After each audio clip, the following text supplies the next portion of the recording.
Hey everybody, welcome back to the Consumer Warrior Podcast. A podcast that's dedicated to helping you with your big debt problems. If you're just dabbling in debt, this isn't the podcast for you. We deal with the big debt problems like repossession, debt collection lawsuits, foreclosure, bankruptcy, and all the other horrible financial problems out there. We're here to help you to help yourself. Welcome back to the show. I'm your host, John Skiba, and I'm a consumer protection attorney in the state of Arizona, and I'm also a Ramsey Solutions Master Financial Coach, where I help people to get out of debt and stay that way. And in this episode of the podcast, we're going to talk about debt, specifically credit card debt. And something that was really interesting that came out just recently is a study that was done by WalletHub. You can go to WalletHub.com and read this particular study that they did on credit cards and credit card usage in America in the year 2017, and really gave us the outlook for 2018. And things are things are not good. We're setting new records. It's just the wrong kind of records that you want to be setting. And so in today's episode, I wanted to go over some of the findings of this recent study and then talk about some of my thoughts on how you can avoid what looks to be the inevitable crumbling of the American finance because of credit card debt. Let's just jump right into some of these statistics that they have that I think are very interesting. Now, some of the things that they point out, first of all, is that in 2017, we set a new record for the amount of credit card debt incurred during that time period, which was $92.2 billion with a B, billion dollars in credit card debt. And not only that, and it's clear, you need to understand this is new credit card debt that the country's incurred, not the total amount. The total amount of outstanding balances on credit cards is over $1 trillion for the first time ever. In the history of credit cards, we did it. We're number one. We're at over $1 trillion in credit card debt outstanding, adding a cool $92 billion in 2017. Not only that, something that's interesting, in the fourth quarter of 2017, the highest quarterly accumulation of credit card debt occurred in 30 years. It was an additional $67.6 billion in credit card debt. So apparently a lot of people had a really good Christmas in 2017 because we accumulated another $67 billion in credit card debt. So that and which portion of this is yours? Well, the average household in America now has $8,600 in credit card debt. And some of the things were particularly interesting. I mean, those numbers are interesting / depressing. But some of the things that were kind of interesting are the things that people think that it is generally okay to go into debt for, to pull out the plastic and use your credit card for. And some of the things, 62% of people said that they felt that it was worth it to get into debt for health care issues.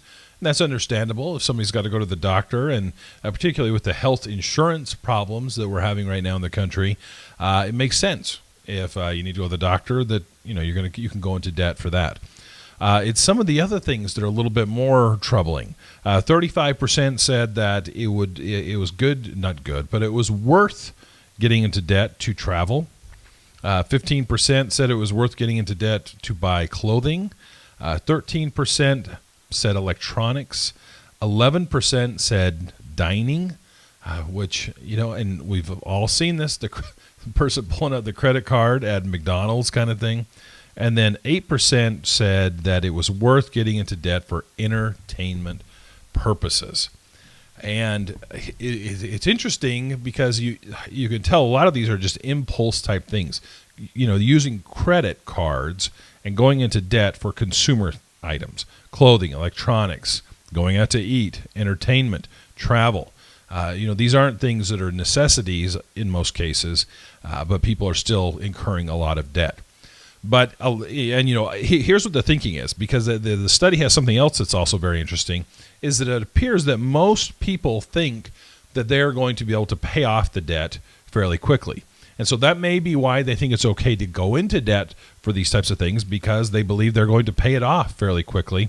Their study showed that 92% of the respondents to this study anticipate by the end of 2018 that they are going to have less debt. Not only that, 41% of those people say that they'll be able to pay off their credit card debt in less than a year.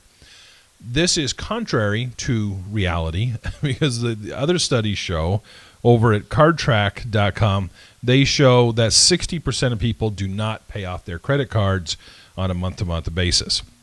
This means that there's additional interest that's accruing. This means that the debt is rolling over each month, is getting larger, and it's not being paid off. So while 92% of us think that we're going to be able to get this under control and get it all paid off, 60% clearly are not doing that. So our view as far as our own ability to pay these things off tends to not mirror what reality is. It tends to be a little bit of wishful thinking there.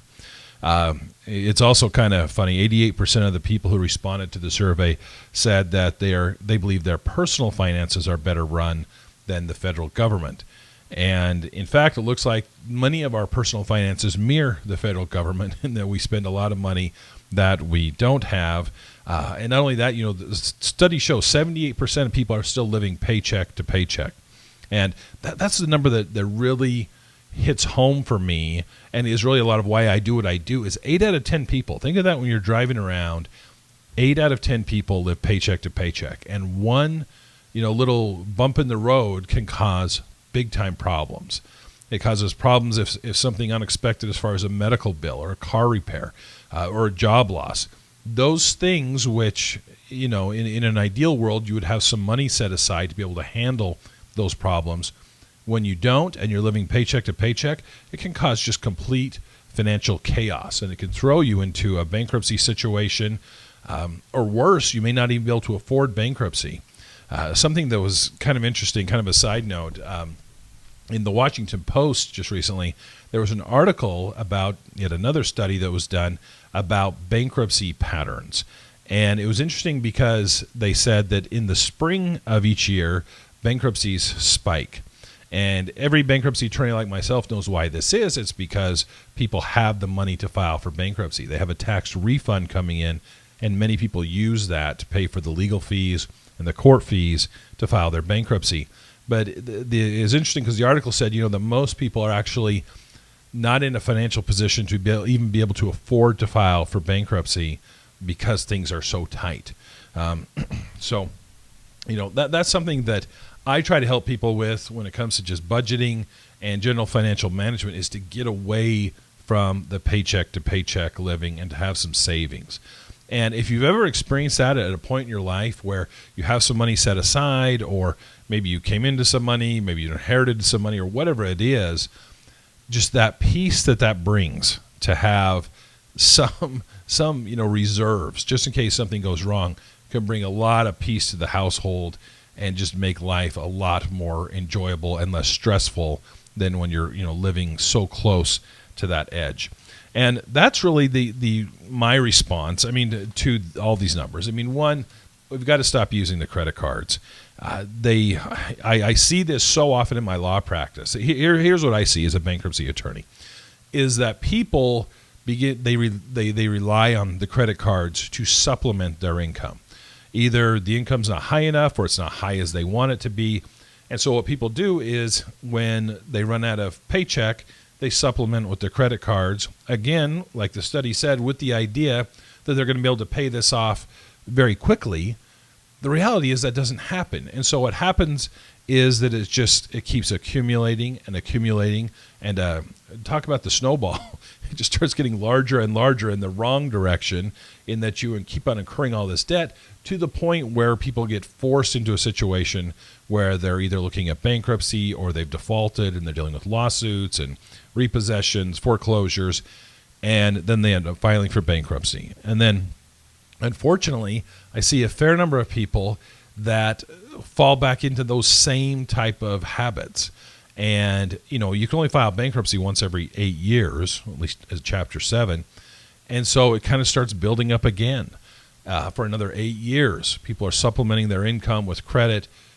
They're doing balance transfers, all this kind of stuff, and it just keeps on going until, again, 8 years comes along and they file that bankruptcy. So that's what I try to do with the financial coaching, is try to help to break that cycle by teaching some really solid budgeting skills, as well as getting out of debt, but also as far as saving for the future and having those emergency funds, those reserves to bring some peace to your life. But it all starts with the budget, and the budgeting is not simple to do. Particularly, I'm someone who's self-employed, so my income varies from month to month. For my wife and I, it is literally a daily type thing where we keep track of what has been spent, what our budget is for that thing, and then keep trying to kind of fine-tune it as we go along. It's something that takes a lot of effort, because what happens is if you're not monitoring where the money's going, you just tend to spend without really much thought as far as where it's going, because you're not keeping track.